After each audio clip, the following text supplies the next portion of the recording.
അതായത് ജിഹാദി എന്ന് വിളിച്ചതിന് തെളിവുകളും മറ്റു കാര്യങ്ങളും ഉണ്ടോ എന്ന് സംശയമുണ്ട്. എൻ്റെ ധാരണ ശരിയാണെങ്കിൽ ആദ്യം ടിനി ടോമിനെതിരെയും കേസെടുക്കുന്നതിന് പോലീസിന് റിസർവേഷൻ ഉണ്ടായിരുന്നു. ഒരു പറച്ചിലിന് മാത്രം അങ്ങനെ എടുക്കാൻ കഴിയും. എന്നാലും ഒരു കാര്യം വളരെ സന്തോഷം നൽകുന്നതാണ്, അങ്ങോട്ടും ഇങ്ങോട്ടും ആരും പരസ്പരം ലൈംഗിക ആരോപണങ്ങളൊന്നും ഉന്നയിച്ചില്ല. അതെന്തായാലും ആശ്വാസം തരുന്നൊരു കാര്യമാണ്. ബാക്കിയുള്ള തർക്കങ്ങളുടെ പേരിൽ അങ്ങനെ ഒന്ന് ആലോചിച്ച് നോക്കൂ, നിങ്ങളുടെ ചാനലൊന്ന് ആലോചിച്ച് നോക്കൂ, അല്ലെങ്കിൽ അൻസിബ ഒന്ന് ആലോചിച്ച് നോക്കൂ. പരസ്പരം അങ്ങോട്ടും ഇങ്ങോട്ടും തർക്കമുണ്ട്. ഞാനും നമ്മുടെ സുഹൃത്തുക്കളും നമ്മുടെ ഓഫീസിലെ കുറെ ആൾക്കാരും തർക്കമുണ്ട്. അതിന് പോലീസിനെ ഇടപെടുത്താനുള്ള ലിമിറ്റഡ് സ്കോപ്പ് അല്ലേ ഉള്ളൂ. അതായത് കോടതിയിൽ പോകുമ്പോൾ കോടതി പ്രൊസീജിയറിന്റെ ഭാഗമായി പോലീസ് കേസെടുക്കണമെന്ന് പറയാം, എഫ്ഐആർ ഇടും. എഫ്ഐആർ ഇട്ട് അന്വേഷിച്ചിട്ട് എന്ത് കിട്ടാനാണ്? അവിടെയാണ് നമുക്ക് ആ കഴിയുന്നത്ര അമ്മയാണ് നമ്മുടെ ഏറ്റവും സെക്കുലറും പ്ലൂറലിസ്റ്റിക്കും മതസൗഹാർദ്ദമുള്ള സംഘടന. അതിൽ ഏത് വിഭാഗമാണെങ്കിലും അമ്പലത്തിൻ്റെയും പള്ളിയുടെയും പേരിൽ ജിഹാദെന്നും മറ്റേ മുസ്ലിം എന്നും ഹിന്ദു എന്നും ഒക്കെ പറഞ്ഞ് അങ്ങോട്ടും ഇങ്ങോട്ടും അടികൂടാതിരിക്കണം. ആരുടെ ഭാഗത്ത് ന്യായം ഉണ്ടെന്നോ ഇല്ലെന്നോ ഞാൻ പറയുന്നില്ല, പക്ഷെ ഒരു സമവായം വേണം. ഇപ്പം ലക്ഷ്മിപ്രിയയുടെ എല്ലാവർക്കും ഇപ്പോൾ അറിയാം, അതുകൊണ്ടാണ് ഞാൻ പറയുന്നത്. ശ്രീമതി ലക്ഷ്മിപ്രിയയ്ക്ക് അൻസിബ് ഒരു മെസ്സേജ് അയക്കുന്നു. ആ മെസ്സേജ് ലക്ഷ്മിപ്രിയയുടെ വീട്ടിൽ തെറ്റിദ്ധാരണ ഉണ്ടാക്കുന്നു, അവരുടെ കുടുംബത്തിൽ പ്രശ്നങ്ങൾ ഉണ്ടാക്കുന്നു. പലതവണ ലക്ഷ്മിപ്രിയ അൻസിബയെ വിളിച്ച് ഒന്ന് ക്ലാരിഫൈ ചെയ്യണമെന്ന് പറയും. ഈ കുട്ടി പറയുന്നില്ല. അങ്ങനെ ലക്ഷ്മിപ്രിയ പോലീസ് സ്റ്റേഷനിൽ പോകുന്നു.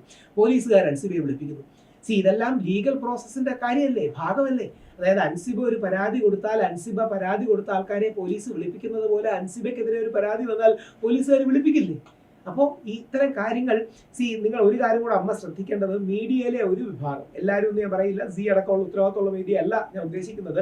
മീഡിയയിലെ ഒരു വിഭാഗം നിങ്ങളെ തമ്മിത്തല്ലിക്കാനാണ് ആഗ്രഹിക്കുന്നത്. നിങ്ങൾ ആ തമ്മിത്തല്ലി വീണ് പോകരുത്. കാര്യം നിങ്ങളൊന്നും നമ്മൾ സാധാരണക്കാരെ പോലെയല്ല, നിങ്ങളെല്ലാം താരങ്ങളാണ്. അതുകൊണ്ടാണ് നമ്മൾ നിങ്ങളെ സ്റ്റാർസ് എന്ന് വിളിക്കുന്നത്. അപ്പൊ ഈ എല്ലാ സ്റ്റാർസും, എല്ലാവരെയും നമുക്ക് ബഹുമാനവും ഇഷ്ടമാണ്. ശ്രീമതി നീനാക്കുറുപ്പ് ആകട്ടെ, കുമാരി ഹൻസിബ ആകട്ടെ, അല്ലെങ്കിൽ ശ്രീമതി ലക്ഷ്മിപ്രിയ ആകട്ടെ, ശ്രീ ടിനി ടോം ആകട്ടെ, എല്ലാവരും കേരളം അറിയുന്ന താരങ്ങളാണ്. നിങ്ങളുടെ വഴക്ക് നിങ്ങളുടെ ഇടയിൽ എത്രയും പെട്ടെന്ന് പരിഹരിക്കണമെന്ന് അഭ്യർത്ഥിക്കുന്നു. ഇപ്പൊ ശ്വേതാ മേനോൻ BJP അനുഭാവിയാന്ന് പറയപ്പെടുന്നു. എന്നാൽ മമ്മൂക്ക CPM അനുഭാവിയാണ്.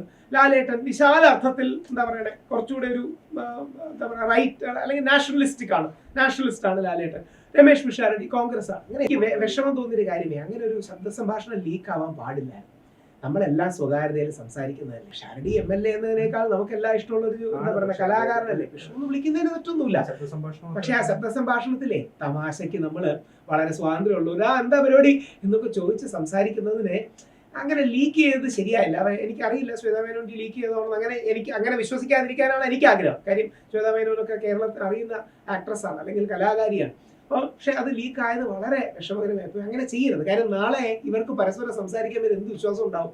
നാളെ ഒരു തർക്കം ഉണ്ടായ ആരെ വിളിച്ചാലും എന്ത് വിശ്വാസം ഉണ്ടാവും? ഇത് എത്രയും പെട്ടെന്ന് ഒരു സമവായത്തിലേക്ക് എത്തണം. ഏറ്റവും പുതിയ വാർത്തകളും വിശേഷങ്ങളും വിരൽ തുമ്പിലറിയാൻ സീ മലയാളം ന്യൂസ് എല്ലാ ഡിജിറ്റൽ പ്ലാറ്റ്ഫോമുകളിലും ലഭ്യം.